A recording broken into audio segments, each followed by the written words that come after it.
You know, what I love about our chums here on the show is whenever someone passes away, and I'm not giggling at that, but it's just kind of a funny thing, you know, that whenever somebody sadly leaves this world, I always get quite a few messages saying, Neil, did you ever meet that person? And then you kind of look and think to yourself, how old do you think I am? How long do you think I've been going around? But I wanted to share this particular story with you because I was in fact lucky enough to meet this particular gentleman. You see, when you work in a big news organization, it's fabulous really because you do mix with the great and the good. Now, in my world at that particular time, I was working in entertainment, so covering things like red carpets, premieres, big launch events, stuff like that. But when you got back to the studios out in West London, you never knew who you were going to bump into. And a lot of the time, you know, once they'd seen you because they watched the channel, they were more interested in your world and then you were more interested in theirs. This is exactly what happened with Dr. Henry Kissinger.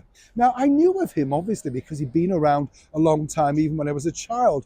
I remember the stories about, Nixon, etc., all that sort of stuff. So when you're in front of these people, when they're a little bit older, they don't seem as powerful. And I don't mean that rudely, but you know what I mean. Things have moved on, times have moved on, that sort of stuff.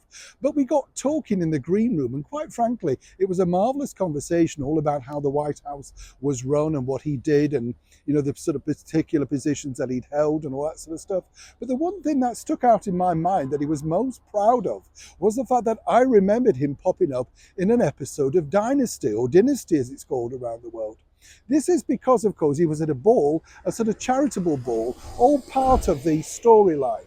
And very briefly, he had a few words with the star of the show, Dame Joan Collins, playing Alexis Carrington Colby Dexter, alongside, of course, Mr. and Mrs. Ford, the former president. It was a very clever idea that I do remember Aaron Spelling telling me how he put it all together. You see, he thought by getting sort of ex-presidents in and using a real-life charitable ball to film in, it would add authenticity.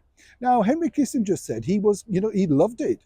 I think, like a lot of politicians, he really enjoyed the world of show business. No two ways about it. But what was nice about him was he was simply very much down to earth, didn't really stand on ceremony, and of course was very interested in what you were doing, not just me, but other people in the team. As he pointed out in his day, and this is only a few years back now, but of course everything was done by telephone, and you did have that moment, say whether you were in the air or indeed traveling around, where people couldn't get you and you could gather your thoughts. You felt a lot of sorry, as it were, for politicians in the modern day era.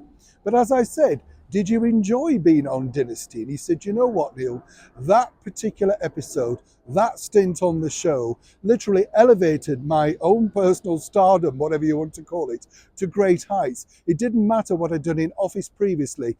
Everybody spoke to him about those few seconds, those few minutes, if you like, on the world famous Dynasty soap opera.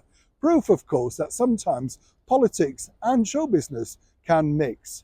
Sadly, as everybody now knows, we lost Dr. Henry Kissinger, who managed to reach a wonderful age of 100. God bless. Neil Sean in the very heart of London.